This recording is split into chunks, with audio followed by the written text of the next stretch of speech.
আওয়ামী লীগের সাধারণ সম্পাদক ও সাবেক মন্ত্রী ওবায়দুল কাদের গত তত্ত্বাবধায়ক সরকারের আমলে কারাগারে থাকাকালীন সময়ে জীবন স্মৃতি সব মনে নেই নামক একটি আত্মজীবনীমূলক বই লিখেন। সেই বইয়ে তিনি তার জীবনের নানা অধ্যায় খোলামেলাভাবে তুলে ধরেছেন। সেই বই থেকে আজকের এই আয়োজনে থাকছে ওবায়দুল কাদেরের প্রেম ঘটিত নানা ঘটনার বিস্তারিত। এই বইয়ের বাকি অংশগুলো সহ রাজনৈতিক অঙ্গনের নানান ইতিহাস ও তথ্য পেতে আমাদের চ্যানেলটি সাবস্ক্রাইব করে বেল বাটনটি প্রেস করে রাখুন। ওবায়দুল কাদের লিখেন, রাজনীতিতে লাইমলাইটে আসার পর আমি জেনে শুনেই মেয়েদের থেকে নিজেকে সরিয়ে রাখতাম। প্রথম যৌবনে নিকটাত্মীয়াকে ভালোবেসে কষ্ট পেয়েছিলাম দূরে ভীষণ। তারপরও জীবনে প্রেম যে আসেনি তা নয়, আমাকে ভালোবেসে অনেক মেয়ে ভুল করেছে, আমি তাদের ভালোবাসার মূল্য দিতে পারিনি। হঠাৎ হঠাৎ মুডি আচরণ কারো কারো অতিশয় দুঃখের কারণ হয়ে দাঁড়ায়। আমার জন্য বিয়ে করেনি এমন দু একজনও হয়তো আছে। আমি তাদের বরাবর বোঝাতে চেয়েছি, আমার জন্য অপেক্ষা করে জীবনটা ধ্বংস করার কোনো মানে হয় না। আমি কারো ভালোবাসার যোগ্য নই, তবু কেন যে আবেগপ্রবণ সরল মনের মেয়েরা জেনে শুনেই বোকামি করে বুঝি না। আমি একজনকে বিয়ে করে তাকেই সময় দিতে পারি না, স্বামী হিসেবে সঠিক দায়িত্ব পালন করতে পারি না। এই রকম মানুষদের জীবনে প্রেম ভালোবাসা বুদবুদের মতোই ভেসে যায়। এখন তো আমি অনেক বছরের দণ্ডের অপেক্ষায় দেশের শীর্ষ দুর্নীতিবাজদের একজন। আমাকে যারা একদা মহাবেশে ভালোবাসত তারা সবাই নিশ্চয়ই এখন প্রচণ্ড ঘৃণা করে, ধিক্কার দেয় ভণ্ড এক অপরাধীকে। আমার বাইরের পৃথিবীটা এখন বদলে গেছে কত মানুষের মন, পাল্টে গেছে সেই পরিবেশ, পাল্টে গেছে বন্ধুর ভালোবাসা, নারীর প্রেম, ভক্তকুলের ভক্তি। ঘৃণ্য জঘন্য ব্যক্তি হিসেবে মিডিয়ার চমৎকার খোরাক হয়ে গেছি। সম্পদ বলতে তেমন কিছু ছিল না, যা ছিল তার সবকিছু হারিয়ে রিক্ত হয়ে গেছি, নিঃস্ব হয়ে গেছি। আমার ভেতরে এখন নিঃসীম অন্ধকার, বাইরেও নিশ্ছিদ্র অন্ধকার। ওল্ড কয়েন্স আর কখনো কারেন্সি হবে না।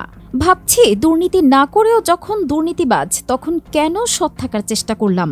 ক্ষমতায় থাকাকালে সরকারের দুটি মন্ত্রণালয়ের দায়িত্বে ছিলাম পুরোপুরি 5 বছর।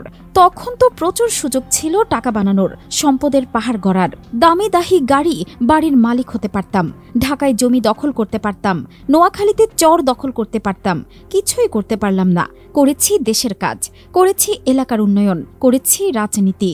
আমার যা অর্থ সম্পদ তার চেয়ে ঢের বেশি বাংলাদেশের বহু পিয়ন কেরানির কাছে পাওয়া যাবে।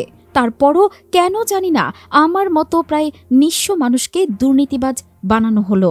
রাজনীতির জন্য বাকি জীবন জেলে কাটালেও আমার কোনো দুঃখ থাকবে না, কিন্তু দুর্নীতির জন্য জেল খাটার অপমান সহ্য করা ভীষণ কষ্টকর।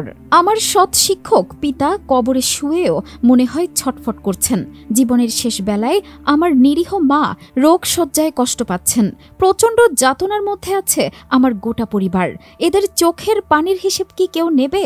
আমার স্ত্রী ইসরাত জীবনে কখনো রাজনীতির ত্রিসীমানায়ও পা মারায়নি।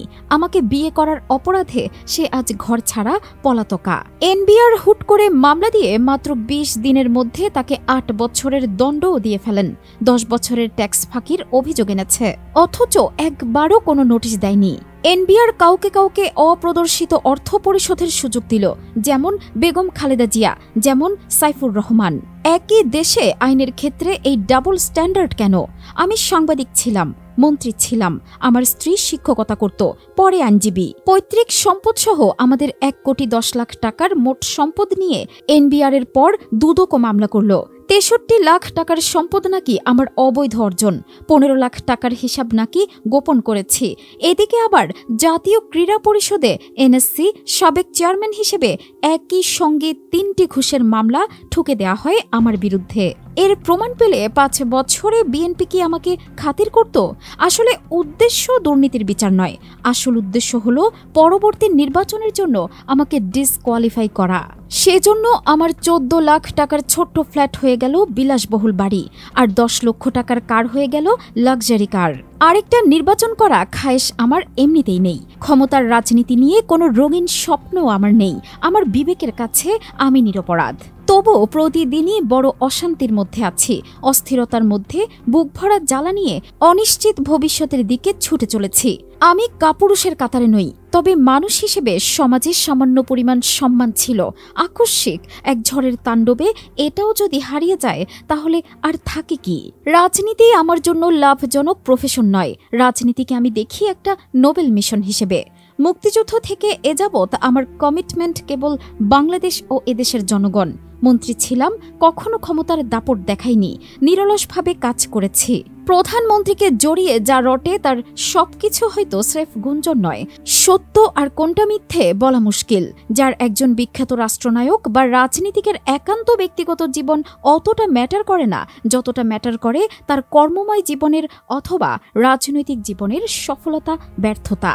প্রেসিডেন্ট ক্লিন্টনের সঙ্গে হোয়াইট হাউসের তরুণী কর্মী মনিকাকে নিয়ে ঘটনা শেষ পর্যন্ত প্রেসিডেন্টের ইমপিচমেন্টে মোশন পর্যন্ত গড়িয়েছে। অবশ্য মার্কিন কংগ্রেস ব্যক্তিগত জীবন নিয়ে প্রেসিডেন্টকে ইমপিচ করতে চায়নি।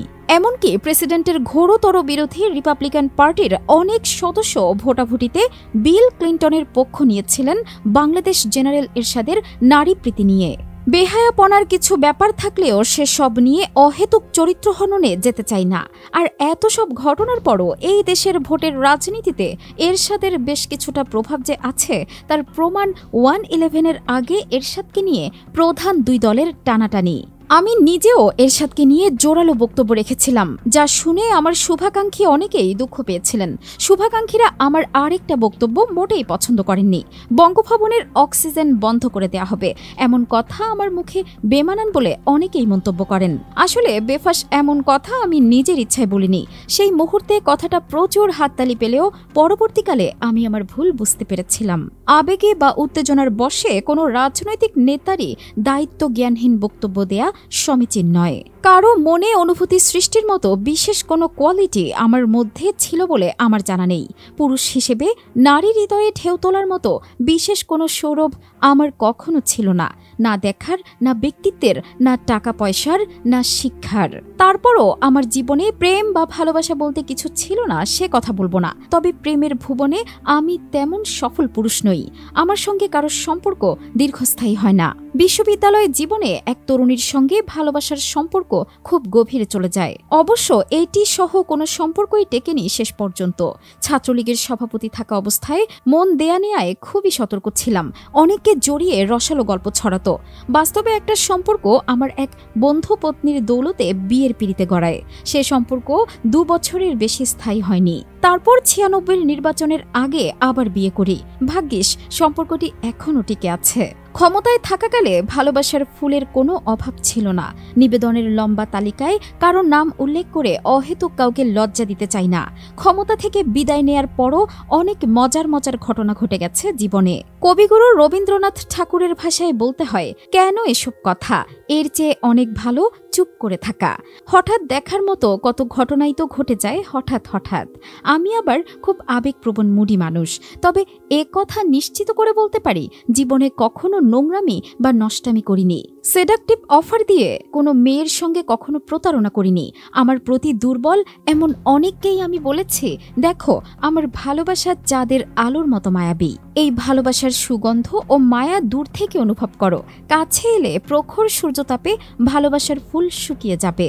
মেয়েদের মিষ্টি হাসি, মধুর নিবেদন, ভালোবাসার প্রকাশ, দুর্বল মনের অভিব্যক্তি, এসবের মধ্যে সবই স্বার্থহীন মনের সহজ সরল প্রকাশ নয়। কারো অন্ধভক্তিকে ভালোবাসা মনে করা ঠিক হবে কি? মন্ত্রী, সম্ভাব্য মন্ত্রী অথবা প্রভাবশালী নেতাদের সঙ্গে সম্পর্ক রাখার সঙ্গে বৈষয়িক স্বার্থ জড়িত থাকতে পারে। অনেক মেয়ে আবার অতিশয় ভাবাবেগে এসব রথী মহারথীর সঙ্গে ভালোবাসার সম্পর্কেও জড়িয়ে পড়ে। এক্ষেত্রে হৃদয়, বিবেক ও বাস্তবতাকে ছাপিয়ে গেলে সমস্যার সৃষ্টি হয়। অসম প্রেমে কারো দুর্বলতার সুযোগ নিলে জীবন কখনো সুখের হয় না। হতে পারে বিশেষ উদ্দেশ্যে ভালোবাসার নামে ছলনাও হতে পারে। রূপের ফাঁদে ফেলে স্বার্থোদ্ধারের ব্যাপারও আছে। এটা ছেলে মেয়ে সবার ক্ষেত্রেই সমানভাবে প্রযোজ্য। একজন ডিসেন্ট ম্যানলি মানুষের সঙ্গে একজন আলোচিত বিউটিফুল মহিলার সম্পর্ক হতেই পারে। সেটা এক্সট্রা ম্যারিটাল রিলেশনশিপে গড়ালে পারিবারিক জীবনে অশান্তির কারণ হতে বাধ্য। আর এই অশান্তির আগুনের আঁচ থেকে কেউই রেহাই পায় না, না প্রেমিক না প্রেমিকা। তবে বন্ধুত্বের সম্পর্ক নোংরামির পর্যায়ে না গেলে আপত্তি অমূলক। সীমা লঙ্ঘন সমস্যার কারণ তো বটেই।